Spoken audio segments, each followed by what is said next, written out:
একটা সময় যে কলাগাছকে শুধু আবর্জনা কিংবা গরু ছাগলের খাবার হিসেবেই দেখা হতো সেই কলাগাছই এখন উন্নত বিশ্বের ফ্যাক্টরিগুলোর প্রধান কাঁচামাল।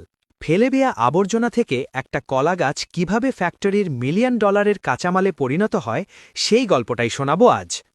এই অবিশ্বাস্য যাত্রা শুরু হয় কলার বাগান থেকে।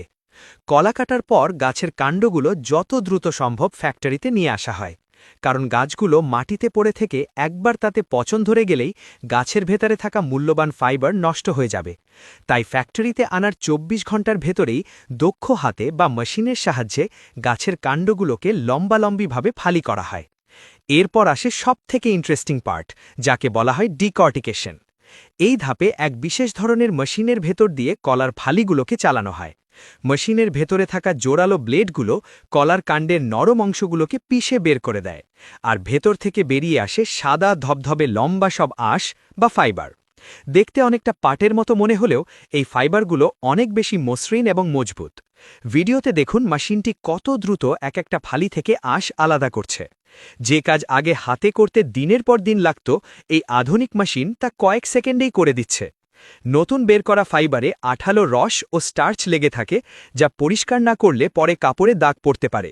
তাই এই ফাইবারগুলো ভালোভাবে ধোয়া হয়, কখনো শুধু পরিষ্কার পানি দিয়ে, আবার কখনো হালকা ক্ষারযুক্ত দ্রবণ ব্যবহার করে। ধোয়ার পর ফাইবারগুলো রোদে বা মেশিনে ভালোভাবে শুকিয়ে নেওয়া হয়।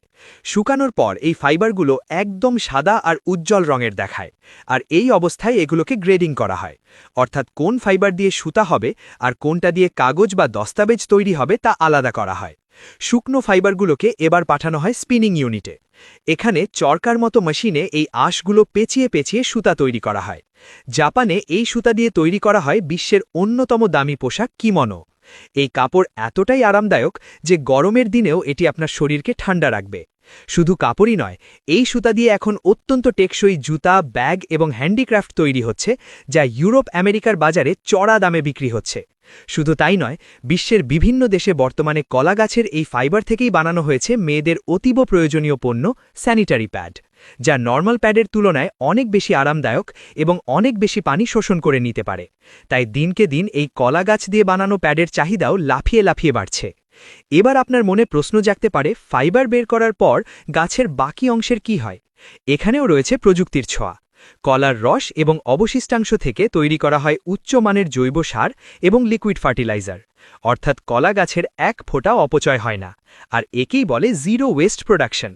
সবচেয়ে বড় আশা জাগানো বিষয় হল, বর্তমানে আমাদের দেশের আনাচে কানাচেও কিন্তু কলাগাছ কিংবা কচুরিপানার মতো অপ্রয়োজনীয় জিনিস ব্যবহার করে কিন্তু অলরেডি ফাইবার বানানোর কাজ অনেকেই শুরু করে দিয়েছে। তাই অদূর ভবিষ্যতে সঠিক প্রযুক্তি ব্যবহার করলে আমরাও এই ফেলে দেওয়া গাছ থেকে হাজার হাজার কোটি টাকার বৈদেশিক মুদ্রা অর্জন করতে পারি। তো আপনার কাছে কোন কাপড় বেশি পছন্দ, কলার ফাইবার দিয়ে বানানো কাপড় নাকি গার্মেন্টস ফ্যাক্টরিতে বানানো কাপড়? কমেন্টে জানাতে পারেন আপনার মতামত।